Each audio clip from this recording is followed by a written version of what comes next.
All right, and here we are with my deck, which is white-blue heroic. Yeah, gotta get that distinction correct. yeah, so. we're super into just like saying blue-white because we said blue-white for like The Delver last 17 decks, years, yeah. Delver decks, control decks, etc., etc. So Usually, I don't blame you. Yeah, usually decks are blue-white, but this deck's white-blue.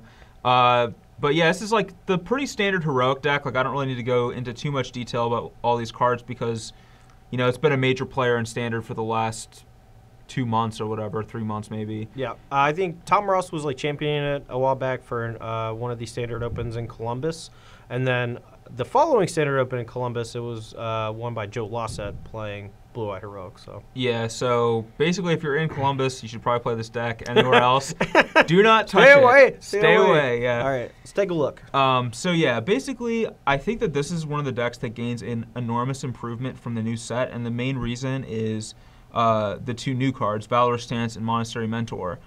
And one of the big issues with Blue-White Heroic is that you're loading up on this one guy, and if your opponent can kill that guy, you're kind of left without the ability to do anything. Or, you know, if they just chump that guy for like 5 turns or something like that. Like, there's a lot of ways to beat Heroic because it's a very linear strategy. Yep. But Monastery Mentor gives you a way to kind of break that by being able to go wide as well as big.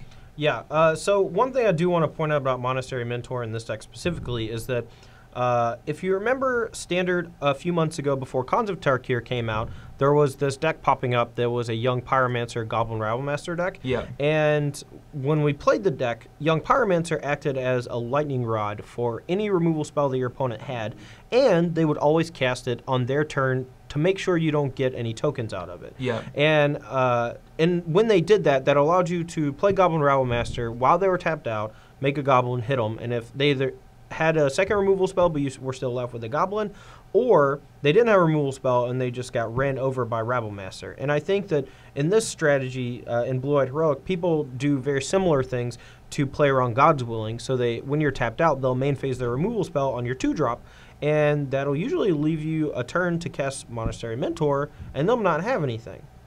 100%, yeah. Like, as you see here, we have 8 protection spells between Valorous Stance and God's Willing. Mm-hmm. So it's actually correct to main phase your removal against this deck while they're tapped out almost all the time. And yeah, because of cards like Monastery Mentor, we can now kind of punish that a little bit, whereas before you just played another favorite hoplite and it kind of didn't really do anything. But now we can play this Monastery Mentor. And another thing, too, is just like the ability to go wide lets us get around like things like Hordling Outbursts and things like that can otherwise be a problem. Now we can still put pressure on through those cards, which is pretty sweet. One of the other things that I like, too, is not playing Heliod's Pilgrim, because I hated that card. Yeah, I was always back and forth on Pilgrim, but now that we have Mentor, it just fits in the same slot as the 3-drop, and this deck really wants to curve out, so you can't really afford to play that many 3-drops. Yeah, so like I didn't really like Pilgrim that much because it was like very slow and inefficient, but I do like Monastery Mentor a lot, and it lets the deck be a lot more streamlined and a lot more efficient. And then the other new card we have is Valorous Stance, which, excuse me, I really like this because it gives this deck an actual removal spell, something it never had before.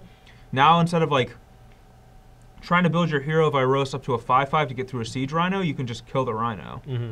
And likewise, it also serves as a protection spell, so you don't have to play like, you know, Johnny's Presence or things like that as extra God's Willings. You can let your removal spell also double down as a protection spell as well. Yeah, I love the fact that Valor Stance can stay in your deck against basically any matchup. You know, there are some decks where, you know, you won't need to protect your guy and your opponent won't have a big guy, but those are very few and far between in this format. Yeah, like Mardu is probably one of the only decks I can think of where Valorous Stance does very little.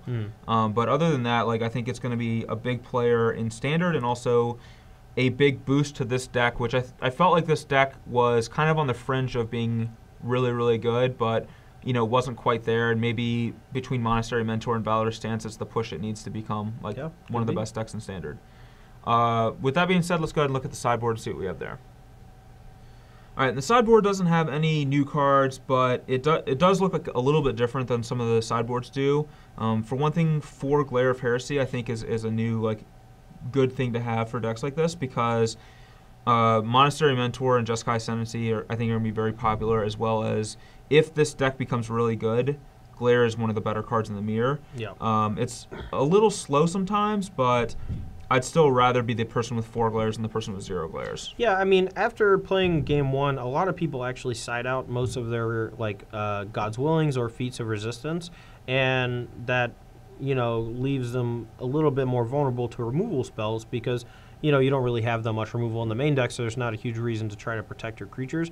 Though that could change with the addition of Valor Stance to the deck, because now you have a main deck removal spell that doubles as a protection spell. So you might not be able to get as many freebies with Glare as you were before. Triton Tactics is a card that I really like as a kind of protection/defensive measure. Against a lot of decks that are playing cards like Lightning Strike, for example, I really love Triton Tactics because it protects your guys, or like something like Anger the Gods or Drown in Sorrow too. It protects your guys and keeps them alive from that, but it also can be a giant combat blowout if your opponent let's say you get in a race situation. Triton Tactics will often win that. Yeah. Lets you untap 2 guys, they both get bigger, you block your opponent's creatures. Even if those creatures don't die in combat, they're not attacking again the next turn. Mm-hmm. And then the rest of the sideboard is fairly straightforward for the most part. We have Stubborn Denial for things like Crackling Doom or End Hostilities, a couple more Ordeals. Now that we're not playing Heliod's Pilgrim, I just want to have access to straight 4 Ordeal Heliod's for the matchups where they're good. Yeah, I mean, just putting a couple counters on a guy is usually okay as well. Like, Ordeal of Heliod is definitely worse than Ordeal of Thassa, yeah. But in a lot of situations, 10 life is better than drawing 2 cards. When you're facing down, a Siege Rhino or even 2 Siege Rhinos that are draining your life and hitting you for 4, being able to gain that 10 life can sometimes buy you the necessary turn to actually kill them with, your giant guy with Aqueous Form or Stratus Walk on it. And then Mortal Obstinacy is for the whip decks, basically. Mm-hmm. It's a good way to make your, it kills Courser, Whip, or Doomwig Giant, and it's just a good way to get your creature big enough to push through to, it kind of puts them in a bad position where if they have a Courser and you have a Battle-Wise Hoplite and you play Obstinacy on it, now you have a 4/4. They either block and lose their Courser or they take it and lose their Courser. Yeah. So it's just, either way, it's a win-win. Yep. So. Cool. All right, but that's the Blue-White Heroic deck. Hopefully we get to see some of the new cards in action, and hopefully they're pretty sweet. Yep. See you soon.